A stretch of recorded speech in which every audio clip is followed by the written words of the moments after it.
খবর 24 সাথে আপনাকে স্বাগত। নতুন নতুন খবর জানার জন্য আমাদের চ্যানেলে চোখ রাখুন। নমস্কার দর্শক বন্ধুরা, স্বাগত আমাদের এই চ্যানেলে। শিলিগুড়ি রামকৃষ্ণ মিশনের হামলার মূল অভিযুক্ত প্রদীপ রায় মিথ্যা দাবি করেছেন। সাংবাদিক বৈঠক করে স্বীকার করে নিলেন ডিসিপি।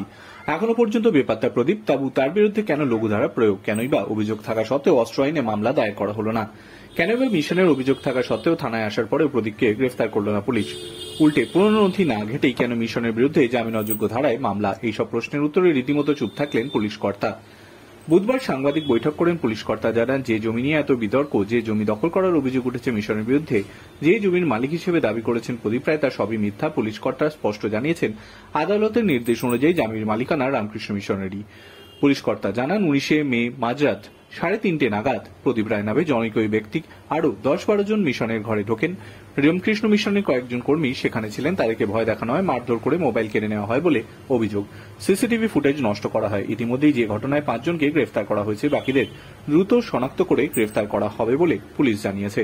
পুলিশ কর্তা জানিয়েছেন, মূল অভিযুক্ত প্রদীপ রায় একটি কেস করেছেন, সিভিল কেস। তিনি দাবি করেছেন রামকৃষ্ণ মিশনের ওই জমিটার মালিক তিনি। উত্তরাধিকার সূত্রে তিনি টুকা সিং নামে একজনের কাছ থেকে তা পেয়েছিলেন। টুকা সিং এর কোনো ছেলেমেয়ে নেই।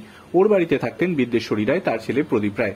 তদন্তে নেমে পুলিশ জানতে পেরেছে, টুকা সিং অনেক আগে এই জমি বিক্রি করে দিয়েছিলেন হারদুয়াল সিঙ্গেল বলে এক ভদ্রলোকের কাছে। তিনি আবার এই জমি বিক্রি করেছিলেন এসকে রায় নামে আরেক ব্যক্তির কাছে। এসকে রায় গিফট ডিড করেছিলেন রামকৃষ্ণ মিশনকে। আদালতের নির্দেশ অনুযায়ী এই জমির বর্তমান মালিক রামকৃষ্ণ মিশন। প্রদীপের দাবি সঠিক নয় বলে সাংবাদিক বৈঠকে জানিয়ে দেন পুলিশ কর্তা। ল্যান্ড রেকর্ড অনুযায়ী এই জমি টুকা সিং এর নামে কারণ মিউটেশন হয়নি। কিন্তু তাহলে কেন গ্রেফতার করা হলো না? এই যে আক্রান্ত, সেই মিশনের বিরুদ্ধেই কেন জামিন অযোগ্য মামলায় ধারা?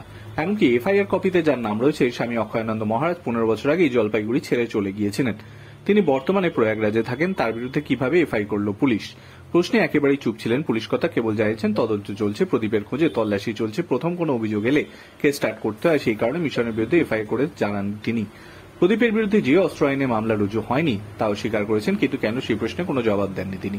Bureau report.